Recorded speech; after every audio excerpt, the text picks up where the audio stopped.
নমস্কার বন্ধুরা, welcome to our YouTube channel trade market. তো আজকে আমরা সিপিআই ডেটা এবং এফওএমসি মিটিং নিয়ে আলোচনা করব। তো এটা এই মুহূর্তে কেন এত ইম্পর্ট্যান্ট হয়ে গেল? কারণ নেক্সট 1 and 2 ডেজে এফওএমসি মিটিং হওয়ার কথা আছে এবং তাতে ইউএসের রেট কাট হওয়ার একটা প্রবাবিলিটি রয়েছে, যেটা আমি আপনাকে এর আগের ভিডিওগুলোতে বলেছিলাম। তো চলুন ভিডিওটাতে আমরা দেখতে পাবো যে সিপিআই ডেটা কী এবং এটা কিভাবে আমাদের মার্কেটকে ইম্প্যাক্ট করছে, এবং এখান থেকে আমরা একটা ব্রডার টাইম ফ্রেমে এটা জানতে পারবো যে আমাদের কখন মার্কেট থেকে এক্সিট নেওয়া উচিত বা আমাদের মার্কেটের এক্সিট স্ট্র্যাটেজি কী। এবার এই কথাটা শুনে অনেক ইনভেস্টাররা বলবেন যে আমাদের তো এখনও 75%, 85% লসে আমরা রয়েছি, আমরা কী করে এক্সিট স্ট্র্যাটেজিতে কাজ করব। অনেক ইনভেস্টার এই কথাটা বলবেন, কিন্তু আমাদেরকে একদম পিক টাইমে, অর্থাৎ যখন আমাদের ট্রেন্ড শুরু হচ্ছে সেই সময় আমাদেরকে এটা ভেবে রাখতে হবে আমাদের এক্সিট স্ট্র্যাটেজি কী হওয়া উচিত। যদি আমরা এটা না ভাবতে পারি, আমরা কিন্তু সঠিক সময় এক্সিট করতে পারবো না। তো চলুন বেশি কথা না বাড়িয়ে ভিডিওটি শুরু করা যাক।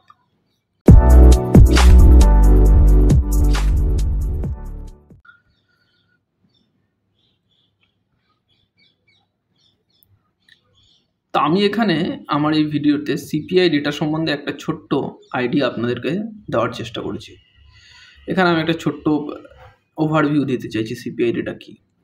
তো সিপিআই ডেটা কী? সিপিআই ডেটা হচ্ছে কনজিউমার প্রাইস ইন্ডেক্স ডেটা। এটাই ডেটার মাধ্যমে আমরা কী বুঝতে পারি। দেখুন এখানে লেখা আছে, the consumer price index is a measure that track how the price of goods and service change over time. তো এটা মানেটা কি? মানেটা হচ্ছে যে ধরুন আজকে আপনি একটা প্রোডাক্ট কিনছেন, ধরুন চাল, ডাল, তেল, সবজি, যাই হোক, what ever the product is, আপনি একটা কিনছেন 100 টাকাতে। কালকে তার দাম কত হতে পারে? এবার এটাকে ব্রডার টাইম ফ্রেমে যখনই আমরা নিয়ে চলে যাচ্ছি, তখনই সেটা হয়ে যাচ্ছে কনজিউমার প্রাইস ইন্ডেক্স। অর্থাৎ আপনি একটা কনজিউমার যে প্রাইসটা পে করছে তার ফাইনাল গুডস অ্যান্ড সার্ভিস নেওয়ার জন্য, that is called CPI index. এবার আপনি বলবেন এটা কী ব্যাপার, কী ওনার মাথা।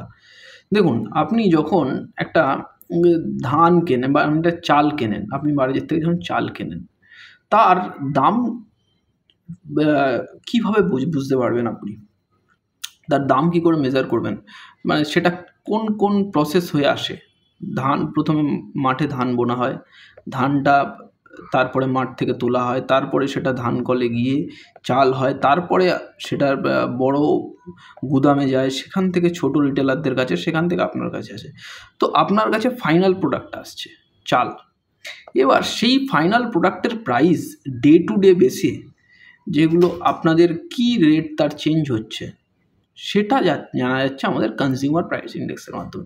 এটা কি বোঝায়? এটা মেইনলি যেটা ডিনোট করে, দ্যাট ইজ কল্ড ইনফ্লেশন।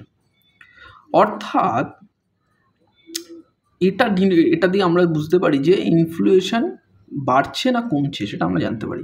এবার যখনই মার্কেটে ইনফ্লেশন বলে জিনিসটা বাড়বে, কেন কী করে আমরা ইনফ্লেশন বুঝতে পারবো এটা দিয়ে? দেখুন যখনই ধরুন আপনি একটা চাল 100 টাকা কিলো কিনছেন এবছরে, পরের বছর সেটা সিপিআই ইন্ডেক্সের মাধ্যমে আমরা বুঝতে পারলাম যে সেটা 103 টাকা হয়ে যাচ্ছে, অর্থাৎ সিপিআই ইন্ডেক্স 3% গ্রো করেছে।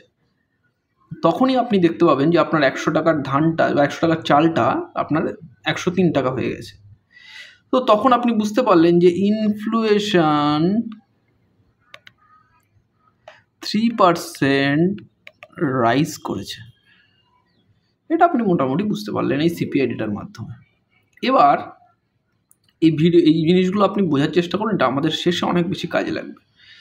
এবার সিপিআই জিনিসটা তো আমরা বুঝতে পারলাম। এবার সিপিআই ইন্ডেক্স আমাদের ইনভেস্টারদের জন্য কেন ইম্পর্ট্যান্ট? সিপিআই ইন্ডেক্স আমাদের ইনভেস্টারদের জন্য এটা ইম্পর্ট্যান্ট। আরেকটা সিপিআইয়ের সঙ্গে আরেকটা জিনিস আমাদের জন্য বেশি ইম্পর্ট্যান্ট, সেটা হচ্ছে আনএমপ্লয়মেন্ট রেট। ইউএসের CPI data, last CPI data যেটা, সেটা ইনক্রিজ হয়েছে। ইউএসের আনএমপ্লয়মেন্ট রেট সেটাও কিন্তু ইনক্রিজ হয়েছে। তাহলে এটা কি ডিনোট করছে? এটা মার্কেটে এটা ডিনোট করছে ইনফ্লেশন এবং রিসেশন। এবার দেখুন, ইনফ্লেশন যখনই বাড়বে মার্কেটে এমপ্লয়মেন্ট রেট কমবে, সবাই কস্ট কন্ট্রোল করতে চাইবে, যখনই কস্ট কন্ট্রোল করতে চাইবে আনএমপ্লয়মেন্ট রেট বাড়বে, যখনই আনএমপ্লয়মেন্ট রেট বাড়বে তখনই কিন্তু ধীরে ধীরে ধীরে ধীরে একটা রিসেশনের পর্যায়ে আমরা পৌঁছে যাব। তো ইউএসএ লাস্ট কয়েক মাসের সিপিআই ডেটা কিন্তু যথেষ্ট বেশি পজিটিভ। এটা মানে ইউএস চায় এটা 2%-এর কাছাকাছি রাখতে, কিন্তু এটা কিন্তু অ্যাপ্রক্সিমেটলি এখনও 3%-এর কাছাকাছি আছে। অথচ আমাদের যে ইউএসের যে পাওয়েল সাহেব আছেন তিনি বলছেন যে আমরা এফওএমসি মিটিংয়ে রেট কাট করতে চাইছি। তিনি একটা গত বছর এই কয়েকদিন আগের একটা মিটিংয়ে তিনি বলছেন যে উনি একটা ইঙ্গিত দিয়েছেন রেট কাট করতে পারেন, সেটা নিয়ে আমি ভিডিও বানিয়েছিলাম। তো এবার এই যে এই দুটো জিনিস কি একটু এদিক ওদিক হলো না? মানে এই দুটো জিনিস কি একটু গড়মিল হলো না? এদিকে এবার আমি এইখানটায় এসে আপনাকে হোয়াইট বোর্ডে বোঝাচ্ছি। এদিকে ইউএসের ইনফ্লেশন রেট বাড়ছে,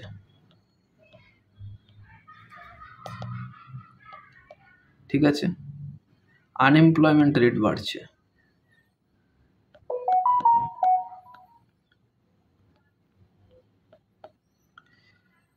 এদিকে ইউএস গভর্নমেন্ট রেট কাট করছে।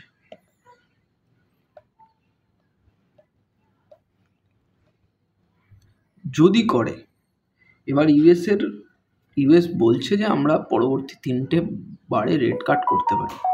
এটা কি একটা রিসেশনের দিকে ইঙ্গিত করছে না? এবার দেখুন, যখনই রেট কাট হবে মার্কেটে লিকুইডিটি আসবে, প্রচুর লিকুইডিটি আসবে মার্কেটে। যখনই মার্কেটে লিকুইডিটি আসবে স্টক, ইউএসএ স্টক, ক্রিপ্টোটা ওয়ার্ল্ড ওয়াইড এবং ইউএসএ স্টক, এই দুটো জিনিস ওপরে যাওয়া শুরু করবে। যখনই এই রেট কাটটা এবার পরপর 3টে বার রেট কাট ওরা করবে বা 4বার, হোয়াট এভার, যে কয়বারই রেট কাট করুক ওরা, তারপরে যেই রেট কাটটা বন্ধ করে দেবে তখন আপনার মনে হয় যে এই জিনিসটা কনস্ট্যান্ট থেকে যাবে, এই ওপরে যাওয়াটা, যে কোনো মার্কেটের ওপরে যাওয়াটা কনস্ট্যান্ট থেকে যাবে? That is practically impossible. তো আমাদেরকে যতদিন অবধি ইউএস রেট কাট করছে, এবং এফওএমসি মিটিংয়ের এই রেট কাটের ডেটা প্রতি মাসে রিলিজ হয়। ফর ইওর কাইন্ড ইনফরমেশন আমি আপনাকে বলে রাখছি, এ মাসে সম্ভবত 15 তারিখ, এক সেকেন্ড আমি দেখে আপনাকে বলছি।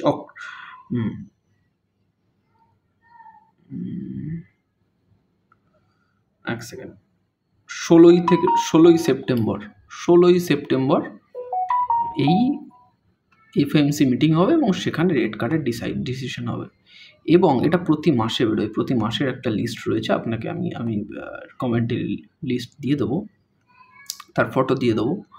তো আপনি যতদিন অবধি রেট কাট হবে ততদিন অবধি কিন্তু মার্কেট ওপরে যাওয়ার একটা প্রবাবিলিটি রয়েছে। যেই রেট কাট বন্ধ হয়ে যাবে তখনই কিন্তু একটা মার্কেটে বিয়ারিশ মোমেন্টামের সৃষ্টি হবে এবং মার্কেট পড়ে যাবে। এটা আমার চিন্তাভাবনা, এটা আমার অ্যানালাইসিস। সেই বুঝে যতদিন আমাদের রেট কাট হচ্ছে ততদিন আমরা মার্কেটে বজায় থাকবো। রেট কাট যেই বন্ধ হয়ে যাবে তখন আমরা প্যাক আপ করা শুরু করে দেবো। এটা একটা ইন্ডিকেটার হিসেবে আপনি ইউজ করতে পারেন, টেকনিক্যাল নয়, ফান্ডামেন্টাল ইন্ডিকেটার হিসেবে ইউজ করতে পারেন। তো চলুন আমরা এবার একটু চার্টের দিকে যাই, চার্ট কি বলছে সেটাও একটু দেখি। চলুন বিটকয়েনের চার্টে যাওয়া যাক। হ্যাঁ, এই আমরা পুরোনো জায়গায় ফিরে এসেছি। দেখুন, আমার 3টে লাইন ড্র করেছিলাম, আগের বেশ কিছু ভিডিওতে দেখেছিলাম লাইন, কিন্তু সেই লাইনের জায়গায় ইনট্যাক্ট রয়েছে। এবার আপনি দেখুন, এই যে আমি জুম করে দেখাচ্ছি, এবার দেখুন এই জায়গায় সাপোর্ট নিয়ে প্রাইস ওপরের দিকে ফ্লাশ করেছে। এবার এইখানে গিয়ে 1,17,000-এ গিয়ে মার্কেট কীভাবে রিয়্যাক্ট করছে সেটা আমাদের বোঝাটা বেশি ইম্পর্টেন্ট। আমরা উইকলি চার্টে আছি, 1,17,000-তে গিয়ে যদি মার্কেট বাউন্স করে বেরিয়ে গেল দেন ওয়েল অ্যান্ড গুড, বা যদি সেটা না হয়, এবং আমি আপনাকে আরও বলছি, যদি ইউএসের এফওএমসি মিটিংয়ে 25 বেসিস পয়েন্ট, এটা আপনারা নোট করে রাখুন, এটা রেট কাট করার একটা ওই নোট করা, যেরকম আমরা কিলোগ্রাম, কিলোমিটার, সেরকম এটা 25 বেসিস পয়েন্ট, এটার মানে হচ্ছে 0.25%। তো এই 25 বেসিস পয়েন্ট যদি এদের রেট কাট হয়, দেন মার্কেট কিন্তু এখানে এই রেজিস্ট্যান্স ব্রেক করে দেবে বলে আমার মনে হয়, এটা আমার আন্দাজ। আর যদি সেটা না হয়, দেন রেঞ্জ বাউন্ডে একটু ঘুরবে। এবার এখানে ক্যাচ হলো একটা, যে এফওএমসি মিটিংয়ের আগে কিন্তু মিস্টার পাওয়েল এই রেট কাটের কথা হিন্ট দিয়েছেন, এটা আমি আপনাদেরকে আগের ভিডিওতে বলেছি। তো এখানে যদি রেট কাট হয়, তখন আমাদেরকে দুটো জিনিস নজর রাখতে হবে। 16-17 তারিখের মধ্যে রেট কাট হবে, আমি ভিডিও আপনাদেরকে দেখাবো, ভিডিও বানাবো। তো তখন আমাদেরকে নজর রাখতে হবে যে এই জায়গায় ব্রেকআউট দিচ্ছে কিনা, তাতে আমাদের ভলিউম কী থাকছে এবং আরএসআই কী থাকছে। দেখুন আরএসআই কিন্তু 60 লেভেলে পৌঁছে গেছে। আরএসআই যদি 60কে পজিটিভলি ব্রেক করে, তখন একটা ভালো মুভমেন্ট এখানে এবং এই তিনটে জায়গায় যদি হয়ে যায়, দেন আমরা এটা অ্যাজিউম করতে পারি মার্কেট পজিটিভলি যাবে। তো এবার আমরা একটু ডেলি চার্টে যাব, অনেকদিন ডেলি চার্টে গিয়ে অ্যানালাইসিস করা হয়নি। তো আমি আপনাদেরকে যেরকম আগে বলেছিলাম, রেঞ্জ বাউন্ড চলছে, এই দেখুন খুব সুন্দর ফেক আউট দিয়েছিল, তারপরেও রেঞ্জ বাউন্ড। এই যে দেখুন এখানে চার্ট কীভাবে কথা বলে আমি আপনাদেরকে দেখাচ্ছি। এটা হচ্ছে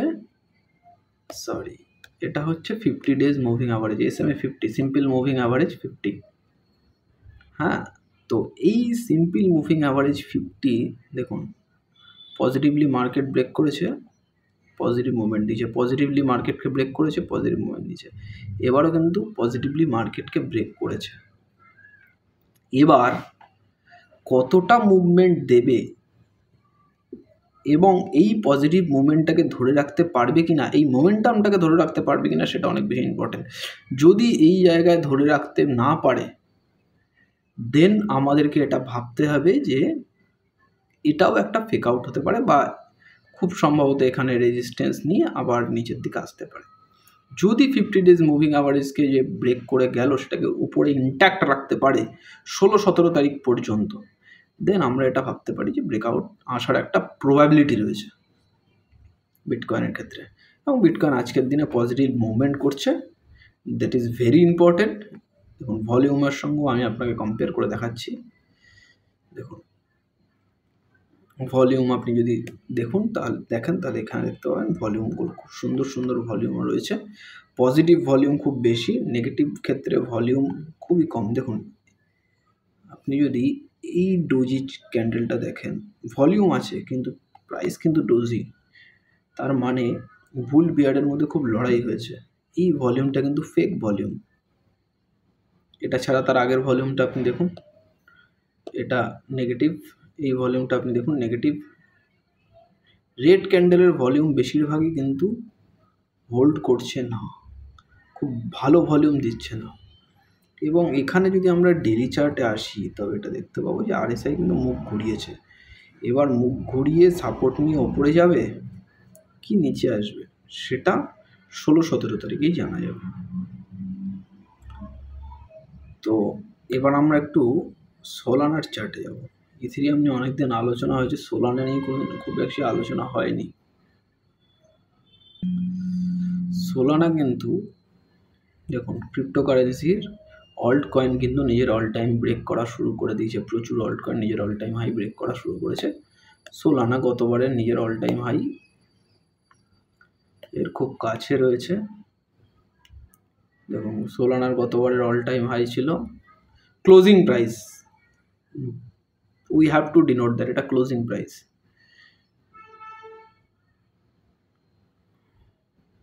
294, আমরা 245 আছি সোলানা দিয়ে।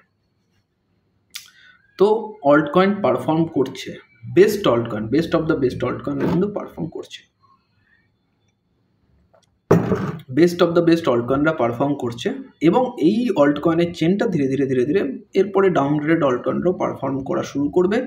আপনারা সে নিয়ে নিশ্চিন্ত থাকুন। কিন্তু আপনাদেরকে একটাই রিকোয়েস্ট, আপনারা আপনাদের এক্সিট স্ট্র্যাটেজি বানাতে শুরু করে দিন। তার কারণ, এখন আমি ভিডিওটাকে একটু কনক্লুড করছি। তার কারণ, ডিসেম্বর জানুয়ারিতে যদি আপনি এক্সিট স্ট্র্যাটেজি বানাতে যান তাহলে কিন্তু আপনি ফল করে যাবেন, আপনি মার্কেট থেকে এক্সিট নিতে পারবেন না। এবং মার্কেট এবছর এক্সিট নেওয়ার জন্য খুব বেশি সময় দেবে না এই বুলরানে, কারণ অলরেডি আমাদের বুলরানটা অনেক বেশি এক্সটেন্ডেড হয়ে গেছে। সুতরাং এক্সিট নেওয়ার জন্য আপনি বা আমি কেউই সময় পাবো না। সুতরাং আমাদেরকে এক্সিট স্ট্র্যাটেজি এখনই বানাতে হবে। CPI data, world market situation, world মার্কেটে দেখুন, ওয়ার্ল্ড মার্কেটের পজিশান সত্যি খুব ভালো নয়। ইন্ডিয়ার ওপরে ট্যারিফ, ইউএসের চায়নার ওপরে ট্যারিফ, রাশিয়ান অয়েল, এই নিয়ে খুব একটা টালমাটাল পরিস্থিতি রয়েছে। সেই জন্য আপনি দেখবেন গোল্ড কিন্তু নিজের একের পর এক অল টাইম হাই বানিয়ে যাচ্ছে। তো যখনই গোল্ড নিজের অল টাইম হাই বানাচ্ছে, তার মানে মানুষ ধীরে ধীরে রিস্কি অ্যাসেট থেকে বেরিয়ে, স্টক বন্ড থেকে বেরিয়ে গোল্ডের দিকে আগ্রহী হচ্ছে। তো সুতরাং আমাদের কাছে সময় খুব অল্প পাবো, যেহেতু আমাদের সময় একটাই কারণে পাচ্ছি, যেহেতু আমাদের এই এফওএমসি মিটিংয়ে এফওএমসি আমাদের রেট কাট করছে। সেই একটাই কারণে আমরা এক্সিট স্ট্র্যাটেজি পাচ্ছি। এবং এই এক্সিট স্ট্র্যাটেজিকে আমরা যদি গ্র্যাব না করতে পারি, then we have to wait for another bull run to get an exit. এই বলে ভিডিওটা শেষ করব। ভালো থাকবেন, খুশি থাকবেন এবং এক্সিট স্ট্র্যাটেজি বানাতে থাকবেন। ধন্যবাদ।